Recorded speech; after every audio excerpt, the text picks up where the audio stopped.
12 साल का इंतजार, नंदा राजजात की पवित्र गाथा।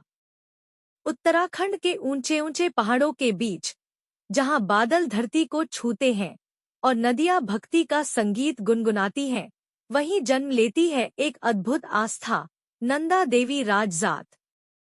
यह कोई साधारण यात्रा नहीं, यह है देवी नंदा की विदाई यात्रा, एक बेटी की जो अपने मायके से ससुराल यानी हिमालय के ऊंचे शिखरों की ओर जाती है। शुरुआत एक विश्वास की कहानी। लोक मान्यताओं के अनुसार नंदा देवी को हिमालय की बेटी और भगवान शिव की अर्धांगिनी माना जाता है। हर 12 साल में पूरे उत्तराखंड से हजारों श्रद्धालु इकट्ठा होते हैं देवी को सम्मानपूर्वक विदा करने के लिए। यह यात्रा शुरू होती है नौटी गांव से, जहां देवी की डोली सजाई जाती है फूलों, घंटियों और आस्था से। कठिन राहें, अटूट श्रद्धा, करीब 280 किलोमीटर की यह यात्रा आसान नहीं होती। घने जंगल, खतरनाक पहाड़ी रास्ते, बर्फ से ढके दर्रे, लेकिन श्रद्धालुओं का जोश कभी कम नहीं होता।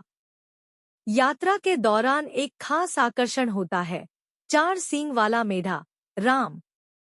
मान्यता है कि यही मेढ़ा देवी का मार्गदर्शक बनता है और अंत में रहस्यमय रूप से गायब हो जाता है।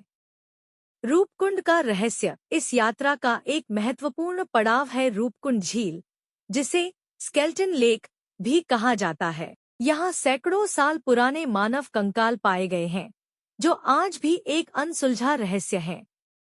लोग मानते हैं कि ये वही लोग हैं जिन्होंने देवी का अपमान किया था और प्रकृति के प्रकोप का शिकार बन गए। होमकुंड अंतिम पड़ाव। यात्रा का अंतिम पड़ाव है होमकुंड, जहां देवी की विदाई होती है।